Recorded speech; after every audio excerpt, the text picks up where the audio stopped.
Surprise, my husband said, slapping a stack of papers onto the cake table. Divorce. His friends laughed like it was a toast. I whispered, in front of everyone? Then his lawyer cleared his throat. Welcome back to Untold Revenge Files. Today, the story you're about to hear takes place in Raleigh, North Carolina. My name is Danielle Harper. I'm 37 years old. I married young, maybe too young, but I didn't think so back then. I saw a man who told me we'd build something real together, something lasting. And for a while, that's exactly what we did. We raised 2 kids. We bought a little house with a yard that needed constant mowing. We built a life that looked solid from the outside. But behind the curtain, I was the one keeping every piece in place. The bills, the school forms, the dentist appointments, the grocery lists, the birthday cards to his mother that he'd forget completely if I didn't remind him 3 separate times. I work as an HR and payroll manager for a mid-sized construction company. I'm not flashy. I don't walk into a room and demand attention. I walk into a room and make sure the room is running. Numbers, schedules, benefits paperwork, compliance deadlines. That's my world, and I'm good at it. My husband, on the other hand, was always the big personality. The loud laugh, the center of every gathering. The man people gravitated toward because he made everything feel like a show. And somewhere along the way, I started shrinking myself to make more room for him. I stopped correcting people when they gave him credit for things I'd done. I stopped pushing back when he talked over me in front of friends. I just kept the peace, kept the engine running, kept everything smooth. But privately, on my own time, I was building toward something.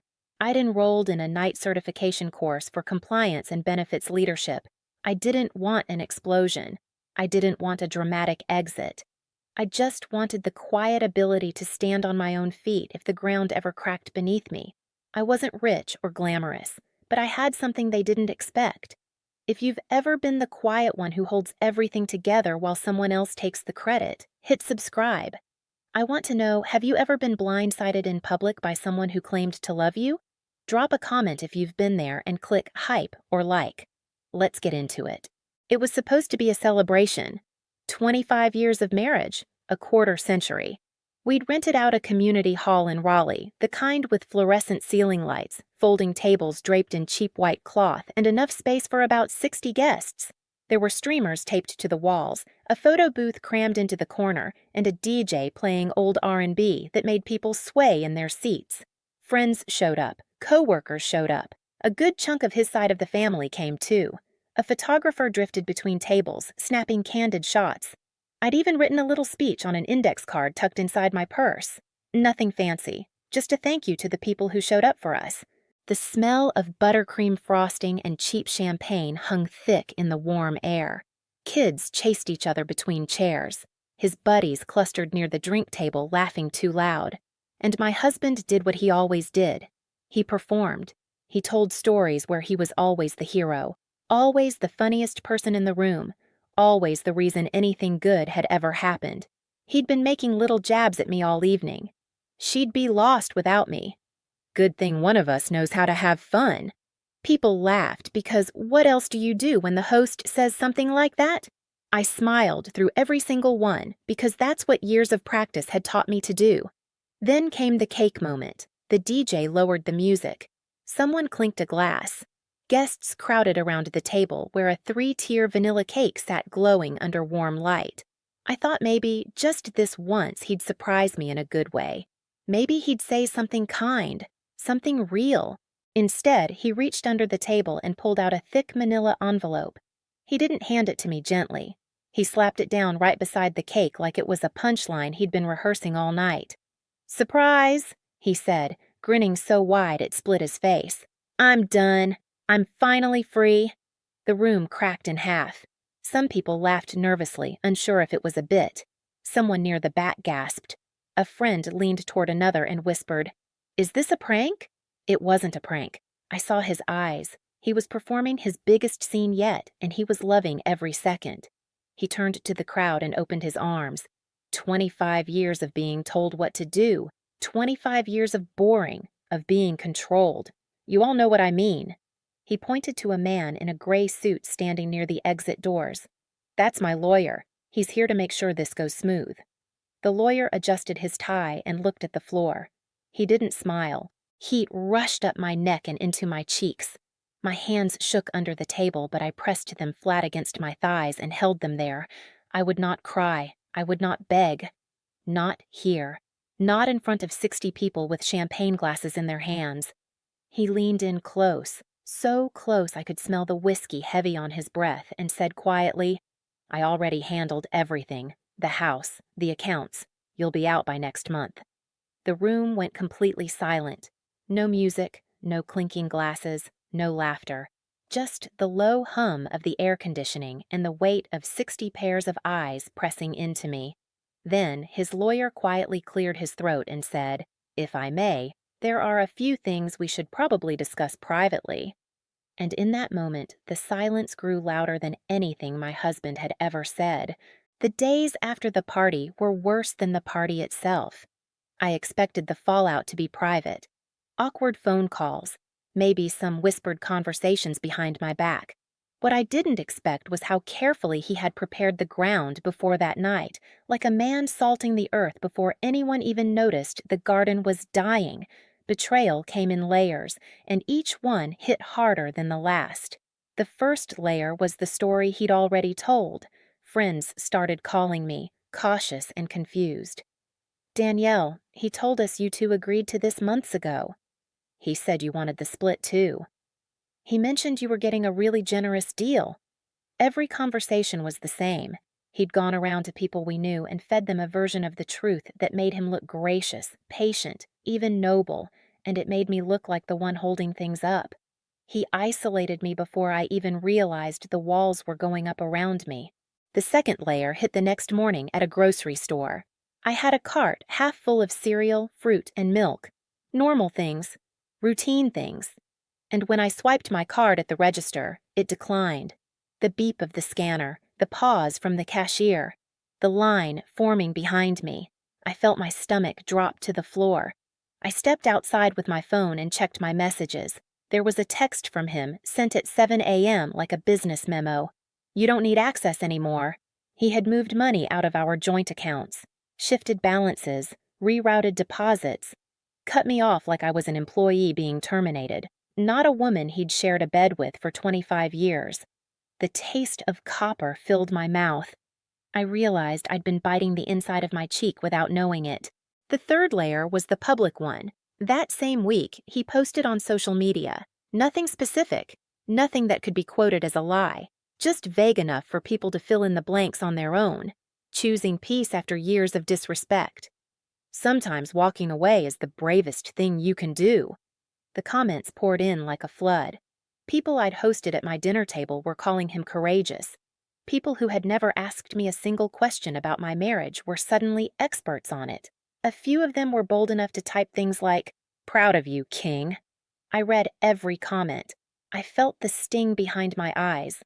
I felt my jaw tighten. But I didn't post a response. I didn't call anyone to set the record straight. I didn't beg for sympathy or air my pain for strangers to pick apart. Instead, I waited until the kids were asleep that night. The house was quiet except for the refrigerator humming in the kitchen and the faint sound of crickets through the window screen. I sat down at the kitchen table, opened a notebook, and started doing what I do best. I worked. I wrote down dates, account numbers, transaction amounts. I pulled out my phone and screenshotted every text message he'd sent me in the last 6 months. Every demand, every passive-aggressive comment, every thinly veiled threat.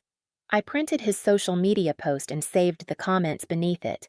I went to the filing cabinet in the hallway closet, the tall beige one he never opened because he thought paperwork was beneath him, and I pulled bank statements going back 3 years. I slept in the guest room that night. The sheets smelled like laundry detergent and dust. But I didn't leave the house. He wanted me gone. That alone was reason enough to stay. A few nights later, he appeared in the doorway of the guest room with his arms folded across his chest. "Don't make this ugly, Danielle." I didn't look up from the folder in my lap. "You made it ugly when you turned my life into party entertainment." He stood there for a second, mouth half open, then walked away and shut the door harder than he needed to. He spent the next week walking through the house like a man who'd already won a case that hadn't even gone to court. He threw around legal words he didn't fully understand. Equitable distribution. no fault filing, uncontested proceedings. He said them like a child reciting lines in a school play, confident but hollow. He told the kids, "This will be over fast, don't worry about it." He smiled at neighbors. He laughed on the phone with his lawyer like they were planning a vacation. Then he told me there was a meeting scheduled at his attorney's office. "Friday, 10 o'clock. Just come, sign the papers, and we're done. Don't make it dramatic." I nodded. I said, "I'll be there." But I wasn't planning to sign a thing.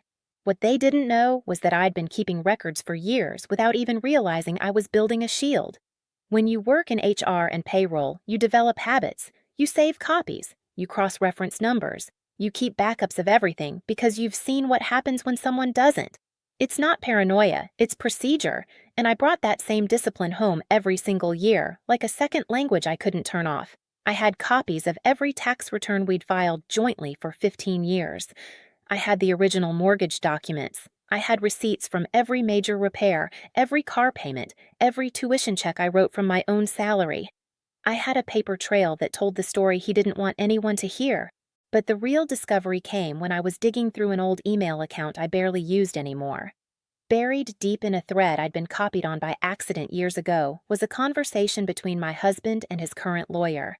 They had known each other longer than I ever realized, and in those emails, he talked openly about moving money into a separate account before things get official. He talked about how to make her look crazy so no one believes her. He mentioned income from a side job he never disclosed to me or to the IRS. I read those emails 3 times. My hands were steady, my breathing was even, because for the first time in a very long time, I wasn't confused, I wasn't guessing, I wasn't reacting to his noise. I had facts, dates, numbers, his own words. I didn't have a flashy weapon. I didn't have wealthy parents or powerful friends. I had a filing cabinet, a careful memory, and the one thing he never expected me to use: the truth. No screaming matches, no social media wars, no begging for sympathy. I would let the truth speak in the right room, at the right time. And that time was almost here. There was one person I thought of before anyone else. A semi-retired attorney named Gerald Whitfield who'd helped us years ago with a minor property dispute when we first bought the house. He wasn't the type to put his face on a billboard. He didn't run ads or chase headlines. He was just fair, calm in a way that made you believe the sky wasn't falling, even when everything around you said otherwise. I called him on a Tuesday evening. He picked up on the 3rd ring. I could hear the low murmur of a baseball game in the background and the soft clink of ice settling in a glass. "Gerald, it's Danielle Harper. I don't know if you remember me." "I remember. The place on Birchwood Drive, right? What's going on?" I told him everything. The party, the papers, the accounts being drained, the texts, the social media smear campaign, the emails I'd found. I talked for almost 20 minutes straight, and he didn't interrupt once. He just listened, the way people do when they already know what they're about to say next. When I finished, the line was quiet for a long beat. Then he spoke. "Don't sign anything, and whatever you do, don't leave that house." He explained it simply. The public humiliation at the party wasn't just cruelty. It was a strategy. The whole point was to embarrass me so deeply that I'd fold fast. If I panicked, if I cried, if I packed a bag and moved into my sister's apartment, if I signed papers just to make the shame stop, then he'd get everything on his terms. Quick, cheap, done. "But you're not going to do that," Gerald said. "You're going to let me see what you've got." I drove to his house the next afternoon. He lived in a quiet neighborhood with oak trees lining the street and a front porch that creaked when you stepped on it. We sat at his dining room table, and he put on a pair of reading glasses that made him look like a retired professor. He went through every document one by one, slowly, carefully: tax returns, bank records, mortgage payments, the emails, the voicemails. He flagged 3 major issues: possible hidden accounts that weren't disclosed, financial statements that didn't match the tax filings, and what he called economic intimidation, the deliberate act of cutting off someone's access to shared money in order to force compliance. "This isn't just a messy divorce," he said, looking at me over his glasses. "This is a pattern." He recommended a colleague of his, a younger attorney named Sharon Ellis who specialized in family law and financial disputes. Sharp, direct, and experienced in cases exactly like mine. Gerald made the call that evening. Meanwhile, my husband's confidence swelled like a balloon no one had the sense to pop. He told friends the divorce would be finalized in weeks. He started talking about renovating the kitchen after I moved out. He bought new clothes, started going to the gym. He posted pictures of himself smiling wide, captioned with words like new chapter and finally at peace. He treated the whole thing like a victory lap. He called me one last time about the meeting. Friday, 10 sharp. My lawyer's office downtown. Don't bring anyone. Don't make a scene. I'll be there, I said. Friday morning, I put on a navy blazer, plain stud earrings, and flat shoes. I picked up a single folder from the kitchen table. I drove downtown with the radio off. The only sound in the car was the rhythmic click of the turn signal at every intersection, steady and mechanical, like a timer counting down to something he wasn't ready for. Sharon met me in the parking lot. She was calm, professional, and carried a leather briefcase that looked like it had been through 100 courtrooms. We walked in together. The office was on the 3rd floor of a beige commercial building. The hallway carpet smelled like cleaning solution and stale coffee. The conference room had a long wooden table, leather chairs, and a window overlooking a parking lot baking in the morning sun. It wasn't dramatic. It wasn't a courtroom, but it was the room where the truth was about to land. He was already sitting there when I walked in, leaned back in his chair, one arm draped over the side like he was waiting for a waiter to bring him a drink. His lawyer sat beside him with a neat folder and a practiced expression. Neither of them stood when I entered. "There she is," my husband said, smiling like he was greeting a guest who showed up late. "Let's get this over with." His lawyer opened the session. He talked about amicable resolution and equitable terms and moving forward with mutual respect. The words sounded polished, rehearsed, hollow. Then he laid out the proposed terms. My husband wanted the house. He wanted primary control over what was left of the savings. He wanted me to waive any claim to his retirement accounts. In return, he was offering me a modest monthly payment, barely enough to cover rent on a small apartment, as if 25 years could be settled like a canceled subscription. I sat still. I didn't flinch. I didn't argue.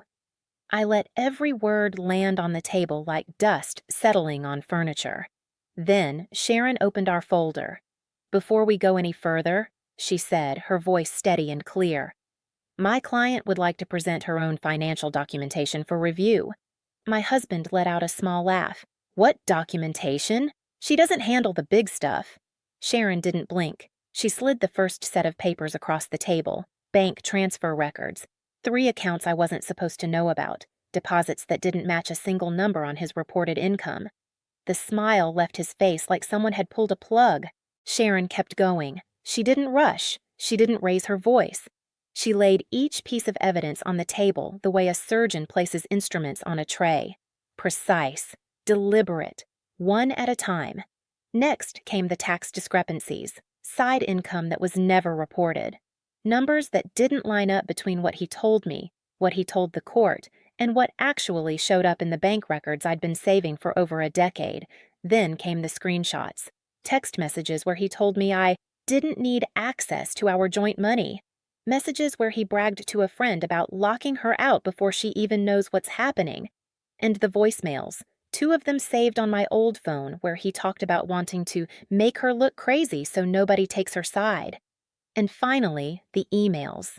The thread between him and his own lawyer, the one I'd been accidentally copied on years ago, where they discussed hiding assets and timing the divorce to minimize what I could claim.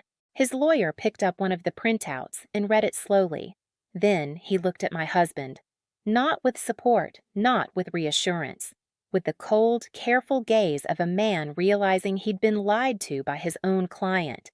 "You told me full disclosure had been made," the lawyer said, his voice low but sharp. My husband shifted in his seat. "That's out of context. She's twisting things." "These are your words," Sharon said calmly. "Time-stamped, from your email account, sent to this office." The room went still. I could hear the faint buzz of the fluorescent light overhead and the distant hum of traffic through the window. My husband's jaw tightened.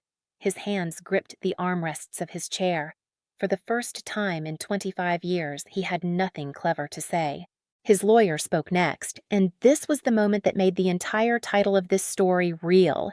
He cleared his throat the same way he had at the party and said, "If assets were concealed or financial disclosures were intentionally misleading, this changes the nature of the proceedings. The court can impose sanctions. It affects credibility. It affects the outcome." He wasn't talking to me. He was talking to my husband. My husband's face shifted from confident to cornered. He leaned forward and tried to take control the way he always did. "This is ridiculous. You're going to let her walk in here with some old emails and blow this up?" Gerald's colleague, Sharon, didn't flinch. "Mr. Harper, I'd advise you to stop speaking and listen to your own attorney right now." His lawyer nodded slowly. "She's right. I'm advising you, on the record, to cease all unilateral financial actions immediately. We will need to prepare a full and accurate financial disclosure, and I'll be requesting a temporary restraining order on all shared accounts until this is resolved properly." My husband looked at me, really looked at me for the first time that morning, maybe for the first time in years, and I could see it in his eyes. The realization that this wasn't going to be quick, this wasn't going to be cheap, and this wasn't going to be on his terms. I didn't yell, I didn't gloat, I didn't give him the scene he'd been expecting from the start. I just said, "You wanted this to be a spectacle. I'm not giving you that. I'm giving you the truth." We left the office 20 minutes later. Sharon shook my hand in the hallway. Gerald called me that evening to say things were moving in the right direction. There would be formal proceedings. There would be accountability. There would be no more shortcuts. In the weeks that followed, I regained access to the accounts through proper legal channels. I set boundaries with my husband that were backed by court orders, not arguments. I shielded my kids from as much of the mess as I could, not by pretending everything was fine, but by showing them that falling apart isn't the only option when your world shifts. I didn't win a jackpot, I didn't walk away with everything, but I walked away with something cleaner and harder to fake: safety, clarity, self-respect. My husband's credibility crumbled under the weight of his own paper trail. His quick exit turned into a slow, supervised, fully accountable process. The man who wanted to bulldoze through the divorce like it was a punchline was now sitting across from a judge explaining why his numbers didn't add up. I think about the party sometimes. I think about how I sat there at that table with buttercream frosting melting under the lights and 60 people watching me in silence. I think about how I didn't cry, I didn't beg, I didn't give him what he wanted.